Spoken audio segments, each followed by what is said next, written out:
Last month, a single heat wave killed around 1,000 people in France in just 3 days. 85% of them were over 65. Right now, as you're watching this, the National Weather Service has close to 200 million Americans sitting under a heat alert. And this is the part almost nobody says out loud.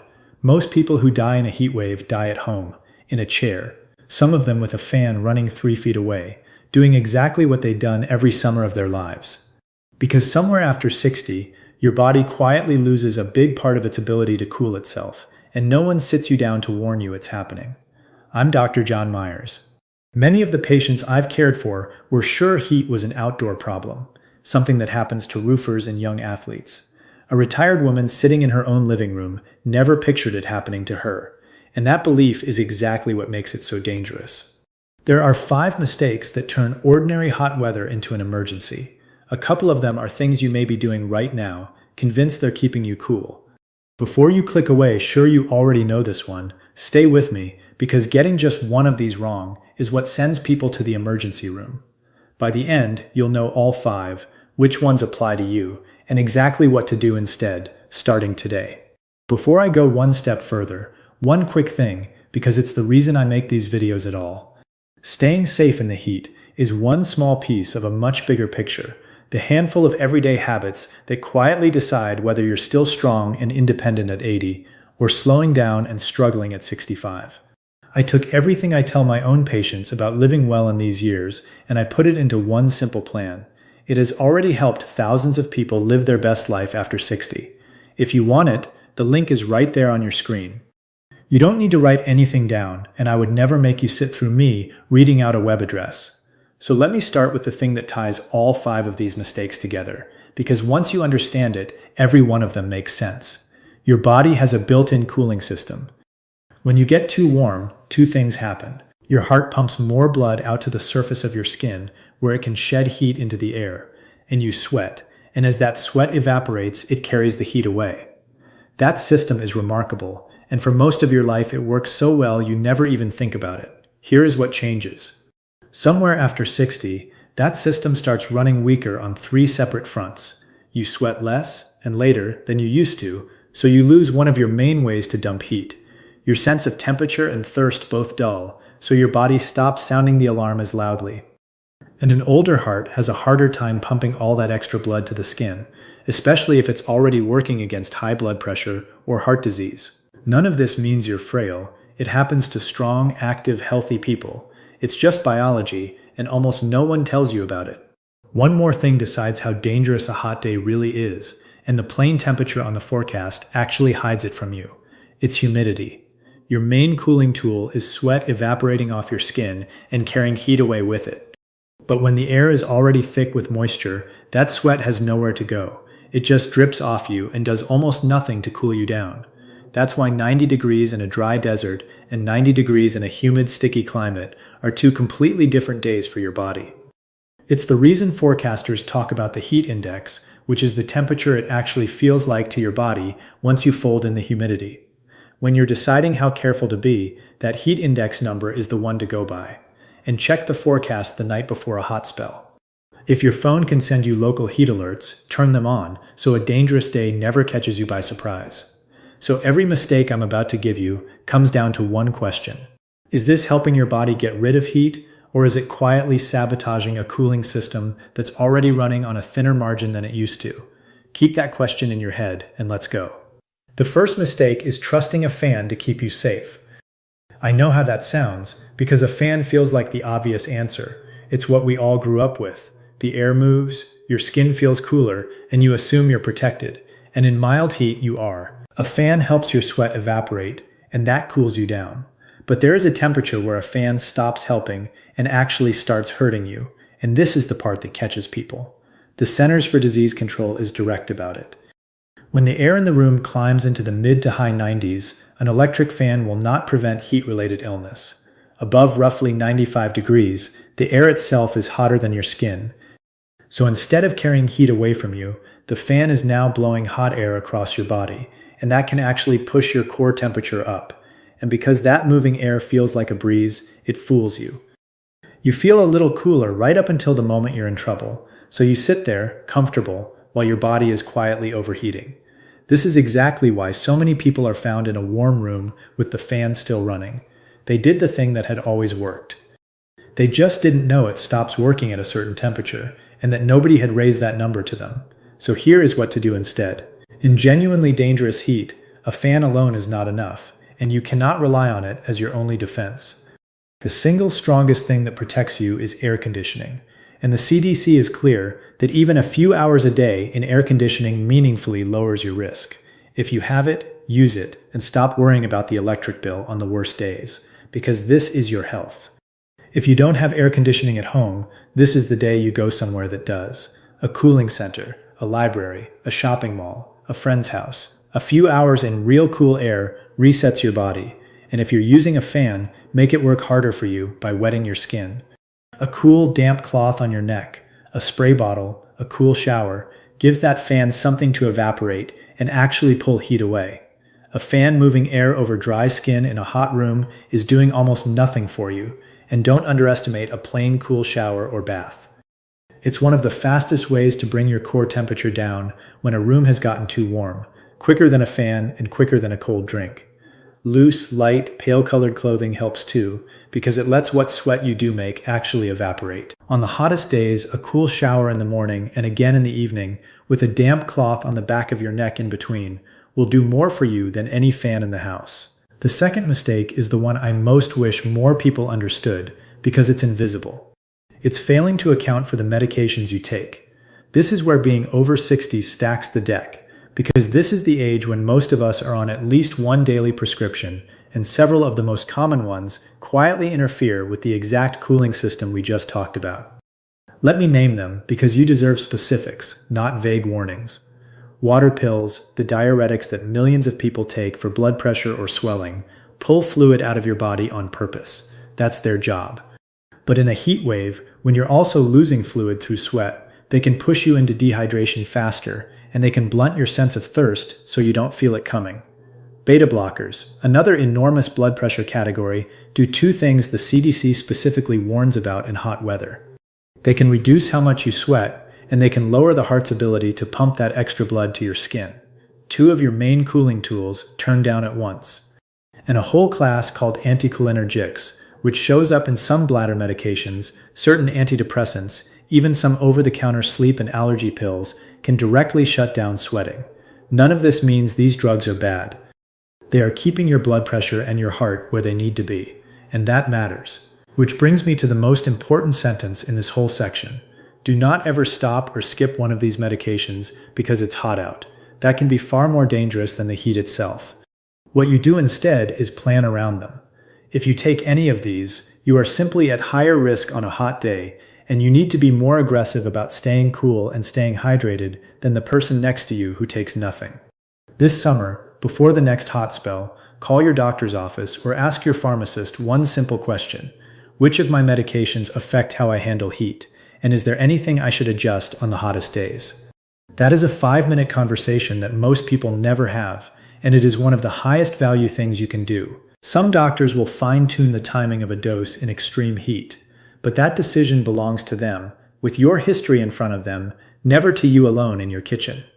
Let me pause for one quick favor, because this is a natural spot for it. If this is useful to you so far, please subscribe, tap the like button, and leave a comment telling me where you're watching from and how hot it's gotten this week. I read them, and it genuinely shapes what I make next. Alright? The third mistake. The third mistake is waiting until you feel thirsty to drink. For most of your life, thirst was a reliable alarm.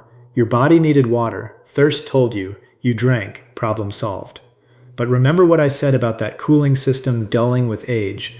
Your thirst signal is part of it, and it is one of the first things to fade. And this is well documented. The National Institute on Aging points out that older adults simply feel less thirsty than younger people, even when their bodies are genuinely low on fluid. Add a water pill to that, and add the extra fluid you're sweating out in the heat, and you can slide into real dehydration without your body ever raising its hand to tell you. By the time you actually feel parched on a hot day, you are already behind, and playing catch-up in the heat is a losing game.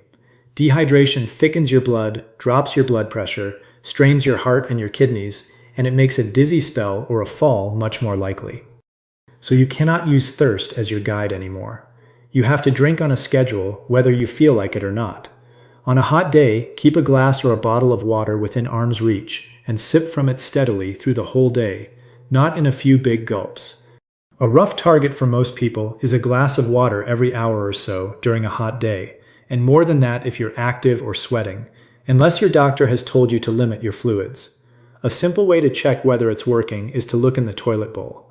If your urine is pale, close to the color of light straw, you're doing well. If it's dark and concentrated, you're behind, and you need to catch up. Now, one honest caution, because it connects back to mistake 2. A small number of people, mainly those with advanced heart failure or kidney disease, are told by their doctors to limit their fluids. If that's you, this rule bends, and your doctor's fluid limit wins. For everyone else, steady water through a hot day is one of the simplest things that keeps you out of trouble. And if you're sweating a lot for hours, plain water isn't quite enough on its own, because you're also losing salt and minerals. That's the moment for a glass with some electrolytes, or a little juice, or a snack with some salt in it, to keep your body's chemistry balanced. And one more thing on fluids, because it trips people up at exactly the wrong moment, a summer cookout or a long hot afternoon on the porch. Alcohol and a lot of caffeine both pull fluid out of you, so a couple of beers or several cups of coffee in the heat quietly push you the wrong way, right when you can least afford it. You don't have to give them up. Just match each one with an extra glass of water and go easy when it's truly dangerous outside. The fourth mistake is the one that fills those grim statistics I opened with. It's trusting your own body to tell you when your home has become dangerous. We touched on why. When the temperature and thirst signals dull, you lose the internal warning that used to keep you safe. And here is the cruel part. On a slow, creeping hot afternoon, your house heats up degree by degree, so gradually that you adjust to it without noticing. You feel warm, maybe a little tired, maybe a bit foggy, and you tell yourself you're fine. Meanwhile, the room around you has climbed past the point where your weakened cooling system can keep up. This is why the majority of heat deaths happen indoors, not out in the sun, and why researchers keep finding the same heartbreaking detail. So many of the people who die had a home that was simply too hot, and in many cases an air conditioner that was switched off or never there at all. More than 80% of Americans who die from heat are over the age of 60. This mistake is the reason. Let me tell you about a man I'll call Frank. Frank is a composite, stitched together from patients I've cared for, but every piece of him is real and common. Frank was 78, lived alone, sharp as a tack, proud of his independence. He took a water pill and a beta blocker for his blood pressure, both of them doing their job. And Frank had grown up without air conditioning and never trusted it, so on hot days he kept it off to save money and cracked a window and ran a fan. He did not feel like he was in danger. He felt warm and a little wiped out, and he figured it was just his age and the weather. What Frank couldn't feel was that all of it was stacking. The heat, the fan blowing warm air, the water pill drying him out, the beta blocker holding down his sweat and his heart. His body was overheating, and the very alarms that should have screamed at him had been turned down by his age and his medications. He didn't call anyone, because from the inside he felt fine. So the fix here is to stop trusting the feeling, because the feeling itself is the thing that's broken. Instead, you trust a number and you trust a person. Put a cheap thermometer where you can see it, and know your line. When the room you're in is pushing past the mid-80s and climbing, and especially if it's you and it's a hot week, don't tough it out. That is the time to get to cooler air. A few simple moves also keep your home from turning into that trap in the first place. Close the blinds and curtains on the sunny side of the house during the day, so you aren't letting the sun bake your rooms while you sit in them. Remember that heat rises, so an upstairs bedroom can be several degrees hotter than the ground floor. On a brutal day, sit and sleep in the lowest, coolest room you have. And if you have errands, yard work, or a walk you want to take, do it in the early morning or after the sun drops in the evening. And stay out of the direct sun in the middle of the day, roughly 10 in the morning to 4 in the afternoon, when it's at its most punishing. And you set up a buddy system. If you live alone, you arrange for one person, a neighbor, a daughter, a friend from church, to check on you every single day during a heat wave, in person or by phone. And you do the same for someone else. Half the tragedy in these stories is that the person had no idea they were in danger, and nobody was looking in. A single daily knock on the door saves lives.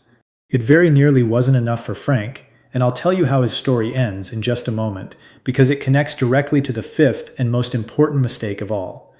The fifth mistake is not knowing the difference between being overheated and being in a genuine emergency, because that difference is the line between a scare and a death, and it comes down to a handful of signs. There are two stages here, and you need to be able to tell them apart. The first is heat exhaustion. This is your body waving a red flag while it can still be saved easily.